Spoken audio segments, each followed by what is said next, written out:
Je vais corriger ton projet qui concerne la réalisation d'une interface web, présentation du cahier des charges, présentation de l'entreprise à l'origine du besoin. Club Auto est une entreprise de vente de location de voitures. L'entreprise souhaite une présence en ligne et fait appel à une agence web afin de créer son site vitrine. Contexte. Vous êtes actuellement développeur junior dans une agence web. Le chef de projet vous propose de travailler sur un nouveau projet. La charte graphique, les maquettes et les images vous ont été fournies par un web designer. Le client a demandé à avoir un site responsive. Ça veut dire que ça s'adapte sur tout support, smartphone, tablette, etc. Vous travaillerez sur la partie front-end de ce site en collaboration avec un autre développeur qui se chargera par la suite de la partie back-end. Donc ça veut dire que nous, on s'occupe que du visuel du site. Votre mission sera d'intégrer les maquettes en page web grâce à HTML, CSS. Donc, pas de JavaScript attendu a priori, mais si vous voulez en faire, moi, ça me pose pas de problème personnellement, mais c'est pas une obligation. Donc, grâce à HTML, CSS, avec le maximum de précision, ainsi que les pages web soient les plus ressemblantes possibles aux maquettes.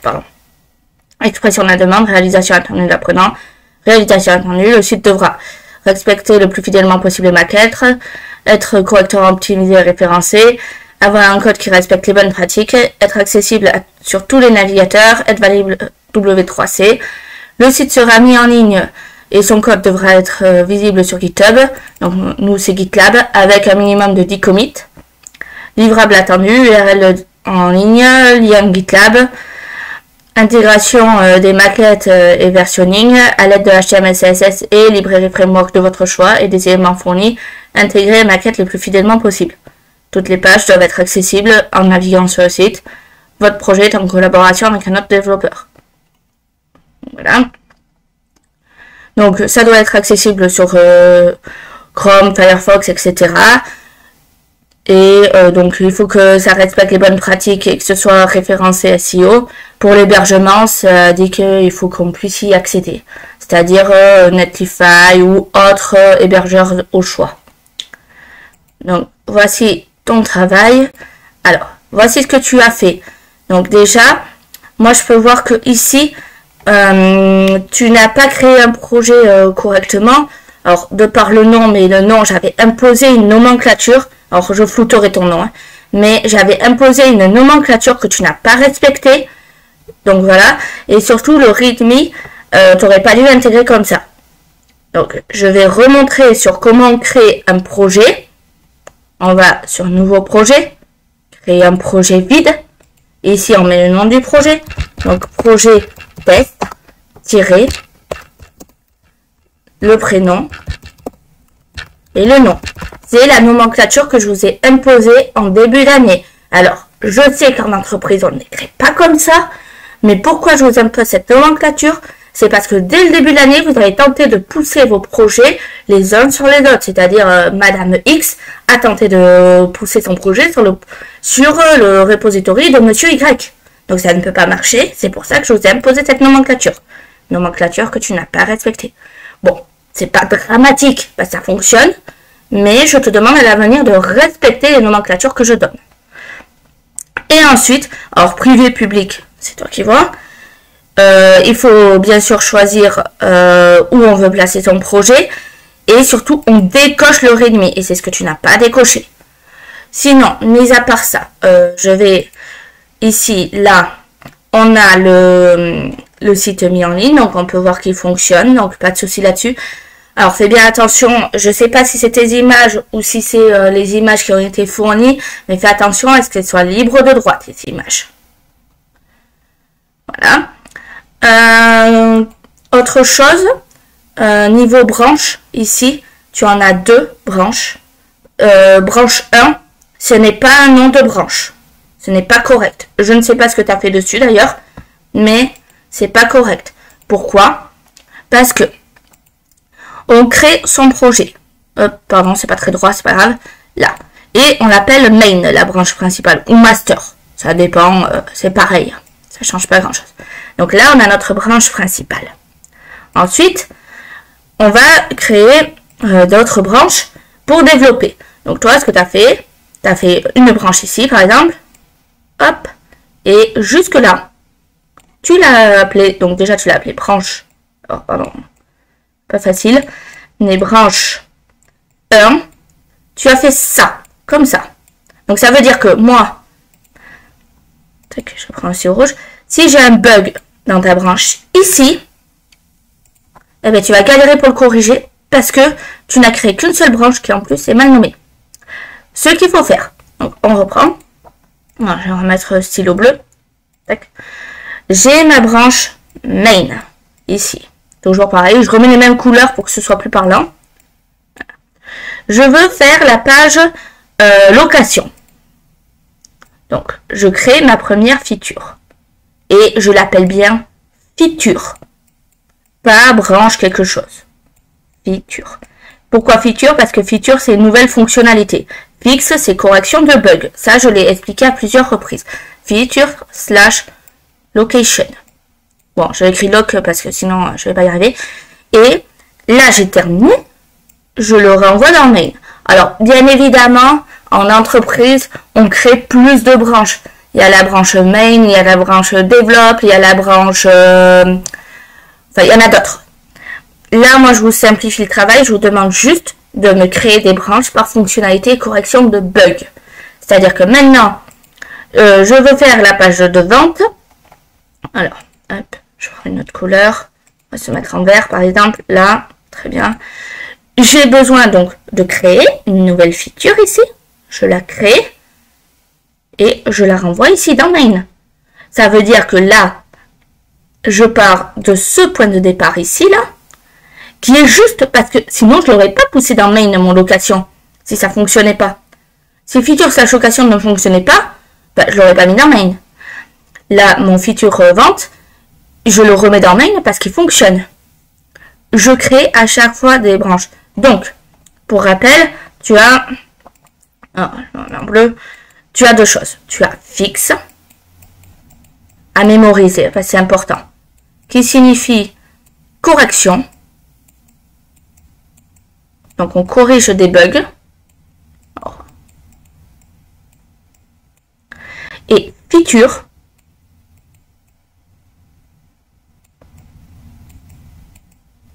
comme ceci. Et là, c'est nouvelle fonctionnalité. Bon, new, j'écris new F pour que ce soit plus court. Voilà, ça c'est à retenir. Donc les noms de branches directement, branche 1, branche 2, branche 3, ça ne doit pas exister parce qu'on ne sait pas ce que c'est. Ensuite, je reviens ici. Là, je vais aller, donc, alors, faut que je le retrouve. Ici, je vais aller dans les commentaires directement.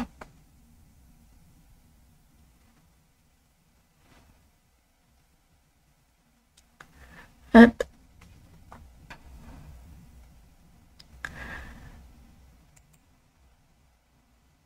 Voilà. Là, on a tes commits. Et on peut... Alors, on va compter donc 1, 2, 3, 4, 5, 6, 7, 8, 9, 10, 11, 12. Tu as 12 commits. Donc, plus de 10, c'est bien. Mais, comme je dis, ça... Non. Donc, voilà. Les petites corrections à faire là-dessus. Ensuite, je vais lancer le Go Live. Voilà. Alors, il y a un petit temps de chargement, c'est pas grave. Concernant ton... Alors, je vais pas regarder vraiment le site. J'ai vu qu'il fonctionnait, donc c'est bon. Concernant ton architecture. Déjà, le README. Là, ce que tu as fait... je sais pas si c'est toi qui l'as écrit, mais ça... Alors, je veux pas me... Voilà, mais ça m'étonnerait. Un README, c'est ce que normalement je dois lire dès le début. Moi, j'arrive sur ton projet, par exemple, supposons que je suis stagiaire ou je suis nouvelle dans l'entreprise en tant que développeuse ou peu importe. Je lis ton README. Là, moi, si j'ai ça, je me dis, ok, mais ça n'a rien à voir avec le projet. Je ne sais pas comment j'installe le projet. Je ne sais pas ce que je dois faire. Donc ça, c'est à reprendre parce que le README, c'est la première étape. Ensuite, bon, là, tu as mis JS, donc c'est bien. Include, non. On a du HTML, donc renommer HTML. tout simplement. Ensuite, comme je l'ai dit, il n'y a que le index à la racine. Donc ça, on met dedans. Voilà, comme ceci. Maintenant, alors je regarde le Gitignore. Le Gitignore, il n'y a rien dedans. Très bien. Index. Alors, moi je recommande de mettre point slash. Mais ce que tu as fait, c'est pas faux. Donc, ok, très bien. Pareil pour les images. Point slash. Ça, c'est très bien ce que tu as fait, le alt. Pourquoi? Parce que une personne aveugle va pouvoir savoir de quoi tu parles grâce à son logiciel vocal. Donc, c'est très très bien. Alors, ensuite. Évite ce type de nom. Section 1. Non. Tu mets des noms parlants.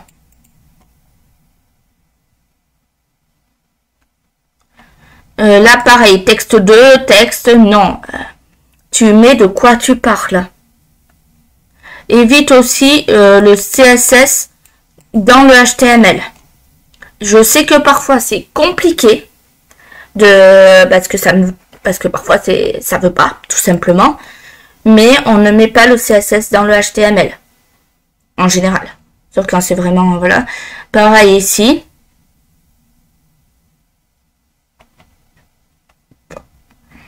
Donc, alors je reviens en arrière. Donc ici point slash. Là ça veut dire qu'il faut corriger parce que comme j'ai changé, c'est HTML slash.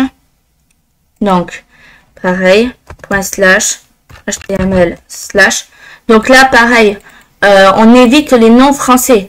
Un coup, tu mets des français, un coup, tu mets de l'anglais. Non, les noms des fichiers, c'est tout en anglais. Là, tu as mis point slash et un coup, tu le mets pas. Essaie d'harmoniser. Sinon, c'est bien de ce que je vois, il n'y a pas de souci. Bon, je vais pas tout corriger. Alors, là, c'est bien. Évite aussi les espaces inutiles comme ça. Pense au... Alors là, tu as un footer en double. Je sais pas si c'est volontaire ou pas. Mais voilà. Ah non, tu as un footer ouverture et un footer fermeture. Pardon. Donc c'est bon. Qu'est-ce que je veux dire? Oui, pense au Green IT. Donc si tu as des... par exemple, supposons que ça soit comme ça, comme ça, comme ça, là. Là, tu as un 3000 en trop. Bon, à la rigueur, tu en laisses un si tu veux. Mais pas plus. Ça sert à rien d'en avoir plus. Ensuite, je vais prendre contact. Donc bon, là, ça veut dire que le chemin, ça serait plus ça, ça serait point point slash. Voilà, CSS. Bon. Idée est là. Donc prénom, email. Alors, tu peux rentrer, tu peux leur dire que c'est obligatoire. De mémoire, c'est required. Required, ça veut dire que le prénom est obligatoire. Donc dans ce cas-là, bon ben, tu peux laisser la petite étoile si tu veux. Mais avec required, ils seront obligés de remplir. Très bien, footer. D'accord. Le header. Ok.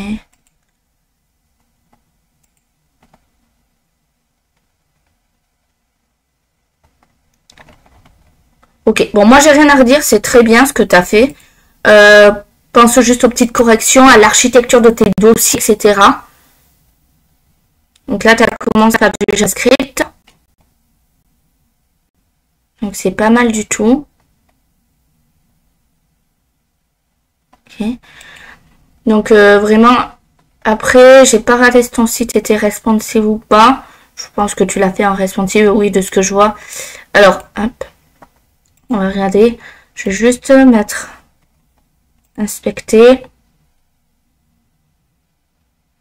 Et si je fais comme ceci, est-ce que... Ah oui, c'est normal, c'est parce que j'ai cassé tout le site, mais... Oh, attends.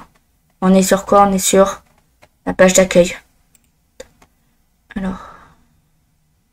Index.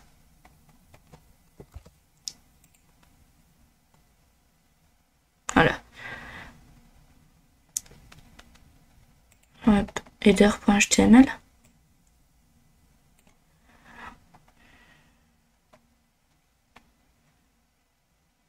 Bon.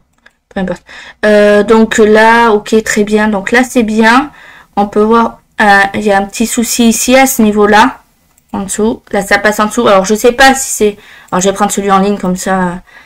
Comme on dit, il n'y a pas de souci normalement. Donc, comme je disais, je ne sais pas si c'est volontaire ou si c'était une erreur. Là, ça m'a l'air bien. Ok. Alors. Non. Là, il y a un petit souci. Tu as ton truc responsive qui s'entrechevauche. Pareil en mode tablette. Donc, vraiment, vérifier ce genre de détails. Parce qu'en fait, il faut que tu adaptes sur vraiment tout support. Le plus simple pour ça, c'est d'utiliser un framework, par exemple Bootstrap, qui va te permettre de l'adapter facilement. Bon, sinon, c'est du bon travail. Continue comme ça.